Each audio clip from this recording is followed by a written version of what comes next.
Everyone, I welcome you all at अधिष्ठान IAS. आज हम स्टैटिक सीरीज के अंदर कुछ अर्थक्वेक से रिलेटेड कॉन्सेप्ट पढ़ेंगे। आपने सुना होगा एपिसेंटर, आपने सुना होगा फोकस, आपने सुना होगा पी वेव्स, एस वेव्स। इनके बारे में आज हम डिटेल के अंदर अंडरस्टैंड करते हैं। तो आइए समझते हैं। बच्चों ये फिगर देखिए, देखो अर्थक्वेक जो आता है ना, वो जिस पॉइंट पे आता है अर्थक्वेक, ठीक है, जैसे इस पॉइंट पे क्वेक आ रहा है, अर्थक्वेक आ रहा है, तो that is known as what, that is known as focus. और अर्थक्वेक आएगा तो वेव्स अलग अलग डायरेक्शन में मूव करेंगी, ठीक है, कुछ वेव्स मूव करेंगी अलग अलग डायरेक्शन में, राइट। तो सबसे पहले जहाँ पर अर्थ में लगी, यहाँ पर भी मूव कर रही है, देखिए वेव्स, ठीक है।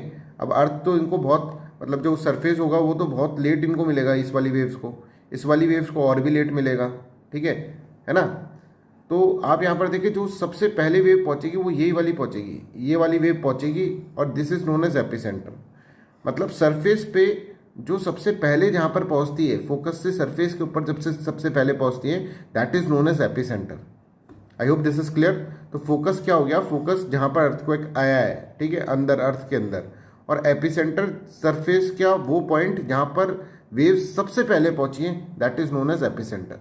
कुछ इस तरह से आप देख सकते हैं, यहाँ पे अर्थक्वेक आया, अर्थक्वेक आते ही वेव्स चारों तरफ फैलने की कोशिश करेंगी, सबसे पहले जो पहुंचेगी वो वेव इस पॉइंट पर पहुंचेगी, that is known as what, that is known as your epicentre. तो आपसे बोला जाता है ना अर्थक्वेक के टाइम पर कि एपिसेंटर कहाँ पर है, तो एपिसेंटर मतलब फोकस से जो सरफेस के ऊपर सबसे पहले जो वेव्स पहुंची हैं, ठीक है, उस पॉइंट को सबसे पहले टच कराए, that is known as epicentre. अब देखो भाई, दो तरह की वेव्स यहाँ पर निकलती है, आप यहाँ पर देख सकते हैं, एक पी वेव्स और एस वेव्स। पी वेव्स जो होती हैं, ठीक है, that is move in this direction, ठीक है, इस तरह से पी वेव्स मूव कर रही हैं, है ना। जबकि एस वेव्स ऐसे घूम के आ रही है, राइट, इस तरह से वेव के फॉर्म के अंदर आ रही है, right. I hope this is clear.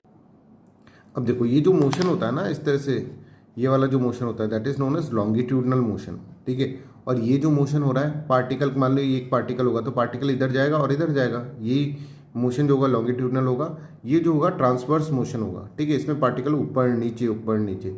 अब ये बताओ कि कौन सी वेव पहले पहुंचेगी। अगर यहाँ से बंदा कोई निकला, वो सीधा सीधा चल रहा है, तो वो पहले पहुंचेगा।